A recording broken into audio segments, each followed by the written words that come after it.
सांसद रविंद्र शर्मा ने अमित शाह पर जवाबी हमला किया। उन्होंने वज़ीर दाखिला की तरफ से लगाए गए तमाम इल्जामात की तरदीद की और कहा कि मोदी सरकार के दौरान दहशतगर्दी का ग्राफ बढ़ गया है।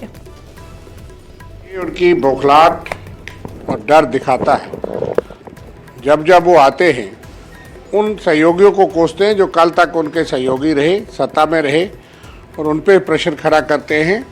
इनडायरेक्टली उनका ये डर दिखाता है। जिन पार्टियों के साथ उन्होंने सत्ता का सुख भोगा, आज उनको उनके मैनिफेस्टो से डर लगता है। वो दहशत पैदा करना चाहते हैं जम्मू सूबे में। उनके भाषण देखो, उनकी एडवर्टाइजमेंट देखो, और धार्मिक भावनाओं को, और वहाँ भी उन्होंने कहा कि मछेल माता को बचाना है।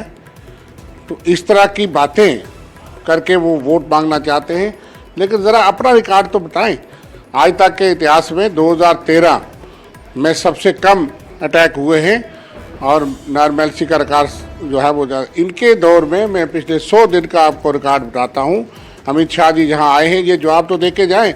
जिस आतंकवाद को दफन करने की बात करते हैं, वो आतंकवाद उनके दौर में पनपा, और पिछले 100 दिन में 27 मिलिटेंट अटैक हुए जिस ज़िले में वो हैं। 2 दिन पहले वहाँ किश्तवाड़ में 2 जवान हमारे शहीद हुए, 2 जख्मी हुए, और एक सुंदरबनी के हमारे इलाके का जवान था, सूबेदार विपिन कुमार। और प्रधानमंत्री जी डोडा में आए, जो कि उसके पड़ोस का ज़िला है, और 2 शब्द, 2 आंसू, 2 संपत्ति के वर्ड वो नहीं बोल सके। आतंकवाद उनके दौर में पनपा है दोबारा, जिसको ख़त्म किया था पिछली सरकारों में। 2013 में कांग्रेस और नेशनल कांफ्रेंस